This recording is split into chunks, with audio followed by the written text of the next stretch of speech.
जय हिंद दोस्तों। कुछ समय पहले मैंने एक वीडियो बनाई थी, अमृत काल या अडानी काल। उसी अडानी काल में हम लोग जी रहे हैं, लेकिन हमारे माननीय प्रधानमंत्री जी इसको बोलते हैं अमृत काल। जबकि ये अमृत काल है नहीं। ये अमृत काल केवल एक जन के लिए है, और आप कह लीजिए कि इंडिया में कुछ खास लोगों के लिए, क्योंकि सारा अमृत तो वहीं जा रहा है। और इसी अमृत का ये नतीजा है कि अभी यूएस के एक कोर्ट ने ये आरोप लगाया है कि अडानी जी ने लगभग 2000 करोड़ से ज्यादा रुपए की रिश्वत दी है, ताकि उनको कुछ प्रोजेक्ट्स मिल सकें।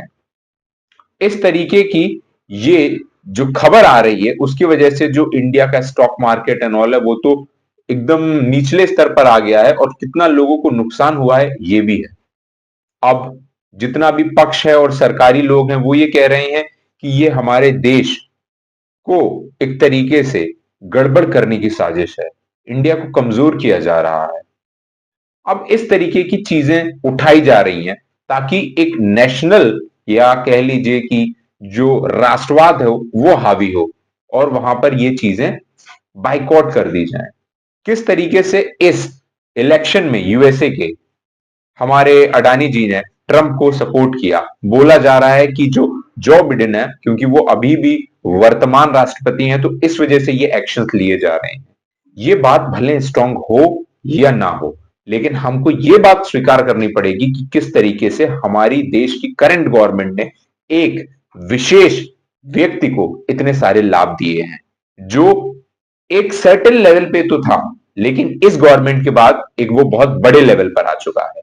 हम इसके बिल्कुल विरोधी नहीं है कि ये क्यों इस लेवल पर आए, बट सबसे बड़ा जो विरोध का कारण है वो ये है, क्या केवल एक उद्योगपति ही पूरे देश में है जो ये सारी चीजें मैनेज कर सकता है, या कोई बहुत बड़ा बेनिफिट हो रहा है इस करंट गवर्नमेंट को, जो उनको सारे बेनिफिट्स प्रोवाइड किए जा रहे हैं। क्योंकि इस तरीके से जो सरकारी विभाग हैं उनको खराब किया जा रहा है, और एक जो वेल्थ आपका ये पूरी तरीके से एक व्यक्ति को दे दे रहे हैं, जो बहुत बड़ा खतरा है। क्योंकि डेमोक्रेसी में इस तरीके की चीजें अगर होंगी, तो फिर केवल एक व्यक्ति के पास इतनी वेल्थ आ जाएगी, जो बहुत बड़े रिसोर्सेस को कंट्रोल करेगा। और इंडिया में यही हो रहा है। चाहे आप पोर्ट ले लीजिए, चाहे आप ग्रीन एनर्जी के रिगार्डिंग चीजें देख लीजिए, इसके साथ साथ सीमेंट को आप ले लीजिए, फूड को ले लीजिए, हर सेक्टर में अडानी जी का बोलबाला इस टाइम चल रहा है। और यही बोलबाला एक दिन इंडिया को बहुत डाउनग्रेड कर देगा। और यही वो कारण है कि किस तरीके से ये वेल्थ आम आदमी को बिल्कुल गिराती जा रही है, और उनको एकदम लचर करती जा रही है। और इसीलिए आप देखेंगे कि वेस्टर्न कंट्रीज का जो मोटिव होता है, वो भी कभी कभी बहुत ज्यादा इफेक्टिव हो जाता है, चाहे वो हिंडनबर्ग की रिपोर्ट हो, चाहे अभी का ये सिनेरियो हो। बिकॉज इतना डेवलपमेंट एक व्यक्ति को हो गया है कि जब भी कोई बात आएगी या उनके रिगार्डिंग कोई न्यूज आएगी, तो या तो बहुत जल्दी अपलिफ्टमेंट होगा या बहुत जल्दी डाउन होगा, और इससे डायरेक्ट लॉस होता है जो कंज्यूमर्स हैं, जो जनता है। और यही हम और आपको समझना है, क्योंकि इसी की वजह से देश हमारा दिन पर दिन गरीब होता जा रहा है, भुखमरी बढ़ती जा रही है, प्रेस इंडेक्स में भी हमारी स्थिति खराब ही होती जा रही है।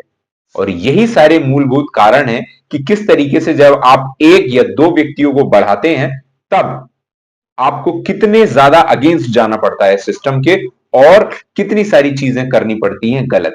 और वही हो रहा है, और इसका खामियाजा पूरा भारत देश और इसकी जनता भुगत रही है।